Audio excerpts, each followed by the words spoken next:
Bueno, y hoy en Historias Mal Contadas vamos a conversar sobre la dictadura gomecista. No hubo nada bueno en el gomecismo. ¿Es verdad que se construyó durante todo el gobierno de Gómez? Bueno, pues para esto nos acompaña como cada lunes Jesús Piñero, periodista e historiador. Jesús, buenas tardes, bienvenido. Buenas tardes, Lilas, profesor Rafael, ¿qué tal? Muchas gracias como todos los lunes. Bueno, Sí, ¿qué pasó con Gómez?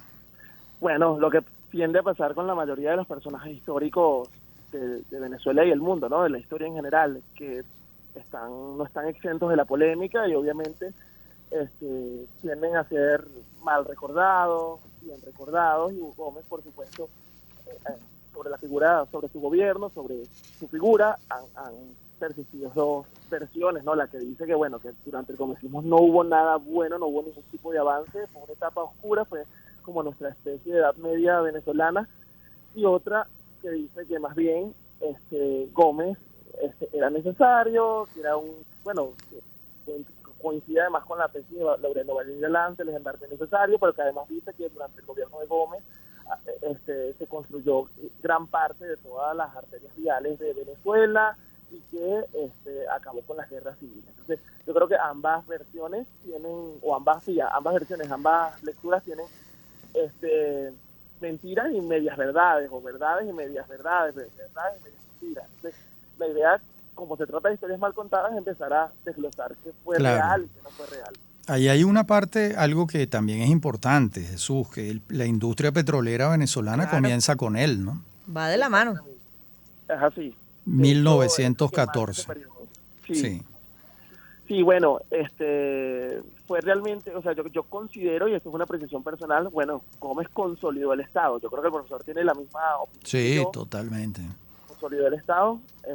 Basta ver lo que se hizo con la hacienda pública, basta ver lo que se hizo con los caudillos, pero obviamente eso no quita que muchas personas salieron huyendo, salieron exiliadas, hubo mucha represión en las cárceles del gomecismo, la rotunda. Entonces, bueno, Gómez está allí en la escena. La historia no se trata de buenos y malos, pero sí es importante hacer este tipo de balance. Pero ya en el gomecismo, Jesús, Venezuela empezó a ser un país, o sea, acentuaron los contrastes. Es decir, quienes estaban asociados quizás a esa industria petrolera, las compañías transnacionales que se instalaron en el país, vivían un país o una realidad completamente distinta a quienes no gozaban quizás de esos favores, quienes quedaron en ese agro desplazado. Absolutamente. O sea, hablamos de un país que, si bien Elías Pino dice que que es del siglo XIX, el país archipiélago, pero con Gómez, si bien hay un interés por conectar al país, hablamos de múltiples realidades. Yo recuerdo que Guillermo Morón me dijo una vez en una entrevista que cuando murió Gómez, él debía haber tenido como unos 9, 10 años, y él estaba en Carora, y su hermano le dijo en el oído: yo tengo que decir algo, y él se le acercó al oído y le dijo: murió Gómez. Que era tal el miedo que había y tal era la incomunicación también que había, que bueno, que gran parte también de la población se terminó enterando fue a principios de 1936 y no de manera inmediata la muerte del dictador. Entonces, de hecho, digo dictador y ahí también hay todo un tema, ¿no? Porque dicen que Gómez no fue un dictador, que fue un tirano. Al final fue un autoritario más. Sí, y además hay que señalar que cualquier progreso material hay que acompañarlo de una sistemática y persistente violación de los derechos humanos durante todo el gomecismo, ¿no? Estaban Exactamente. conculcados todos los derechos democráticos, incluso se pudiera decir que el derecho a la vida, porque disentir del general Gómez tenía un costo muy alto. Muy, muy alto. Y la oposición, yo creo que durante el gobierno de Gómez hubo una transformación de la forma de hacer política, y esto también lo dice Caballero, ¿no? En el futuro de que se inventa la política en el 28, pero hubo una transformación de la política porque se pasa de la política, o sea, de la oposición armada, de la oposición donde dice, bueno, vamos a atacarlo con una revolución, a una oposición más civil, más dada al diálogo, más dada a la negociación. E incluso lo vemos en el año 28, por supuesto, hay protestas, hay manifestaciones, pero es una forma muy diferente de entender la política como se entendía en el siglo XIX, que era la política de la guerra. Claro, pero eso no es atribuible a Gómez. No fue No, que él propició eso. no, es al contexto gomecista, por supuesto. Exacto, eso hay que aclararlo, ¿no? Es así. Ahora, es así. hablan de la consolidación del Estado durante el gomecismo, pero hay que recordar que no así, o sea, es la consolidación del Estado a fuetazos, ¿no? ¿Cómo se da esa transición con la muerte de Gómez cuando empieza a haber quizás algunas rendijas democráticas? ¿Estaba el país, sabía el país lo que era eso? Bueno, Carrera Damas dice algo que me llama la atención. Dice, nosotros, los del presente, podemos recordar la democracia, pero los venezolanos de esa época no podían recordarla porque no la habían vivido, no la tuvieron que intentar, la tuvieron que imaginar.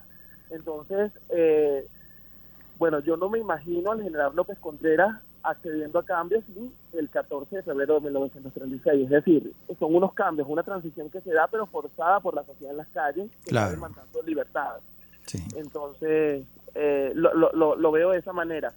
Y por supuesto, fue una apertura.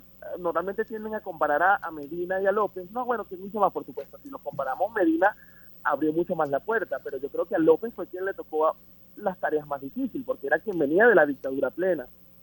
Así es. Y volviendo al gomecismo, hay que señalar que durante el gomecismo, en el año 1910, se establece un plan de carreteras nacionales que lo diseña Román Cárdenas.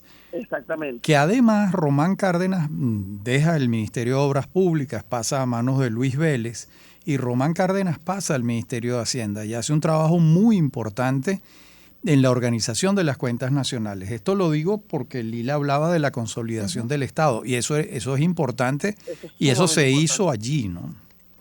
Sí, lo mismo que la presencia internacional de Venezuela. Sí. Recordemos la Sociedad de Naciones que surge de la Primera Guerra Mundial. Venezuela está presente y es la dictadura de Gómez quien nos representa en esa Sociedad de Naciones. Pero bueno, yo creo que claro, estamos hablando también de 27 años, ¿no? Y 27 años que fueron cruciales para el mundo moderno, porque bueno, se dio la Guerra Mundial, se dio la crisis del 29, empezó la Gran Depresión. Entonces, bueno, ¿quién gobernaba Venezuela en ese contexto? Juan Vicente Gómez. Y no se trata ni de reivindicar, porque en la historia no existen las reivindicaciones, no es política, pero sí de comprender el proceso más allá de las pasiones. Entonces, yo creo que sí hubo alcances, pero obviamente también hubo retrocesos importantes. Y sobre todo también, Jesús, es el paso de la Venezuela rural a la Venezuela urbana, que se acentúa, se inicia en ese proceso realmente. Sí, de hecho, a mí me llama mucho la atención, porque con estas oleadas migratorias del presente, hay quienes se atreven a decir de manera osada, no, es que Venezuela nunca ha vivido un proceso así. Claro, de esa magnitud no, pero Venezuela sí ha tenido, por ejemplo, durante la dictadura de Gómez hubo muchísimos venezolanos que salieron huyendo, salieron a Nueva York, salieron a Ciudad de México, a Colombia, a Madrid, a Colombia. Entonces, sí hubo bastante migración. El libro de José Rafael Poqueterra, periodista en Nueva York, que fue mi tesis de comunicación social, da cuenta de eso, de cómo estaba la oposición gomecista en el exilio, desordenada, desorganizada, intentando orquestar un plan para derrocar a Gómez, pero que fue ineficaz, porque el último grito del caudillismo fue el intento de asalto del Falque, la invasión del Falque, que también fracasó. 1928, 29. Bueno, y a propósito de esa relación o el inicio de la industria petrolera, hay novelas que retratan no solo esa desigualdad, sino la participación de estas transnacionales en nuestro país. Está Mene, de Ramón Díaz Sánchez, que habla muy bien retrata lo que era la Venezuela del gomecismo en esos tiempos, ¿no? Sí. Es que de hecho, sí, yo creo que hay también un gran aporte, no de Gómez obviamente, ni de su sistema, pero sí del contexto, es la literatura. O sea, basta ver la cantidad de obras literarias que se hacen durante este periodo. Doña Bárbara, los cuentos grotescos de Pocaterra, la tienda de muñecos, o sea... Ifigenia, las memorias de Mama Blanca. Sí, la sociedad trata de reflejar su crítica al sistema desde la literatura. También, eso es importante decirlo, porque obviamente en un país donde no tienes libertades, donde no tienes, donde tienes formas de manifestar, buscas otros formatos para para criticar. Bueno, y la excepción de Teresa de la Parra. Sí. Porque Teresa de la Parra están las cartas que le escribe el general Gómez para que el general Gómez le financie la publicación del libro. Bueno, pues afortunadamente... Pero afortunadamente es una gran novela, que es sí, Ifigenia. Y además hoy nos queda todo ese registro, ese testimonio en literatura de lo que era la Venezuela del gomecismo, que también permite poner los puntos sobre las íes y aclarar esas historias mal contadas que termina por desconocimiento, perpetuándose, y hay gente que repite cosas que no necesariamente se ajusta a lo que es. Como siempre, Jesús, muchísimas gracias por estos minutos. A ustedes, un abrazo. Igualmente. Y bueno.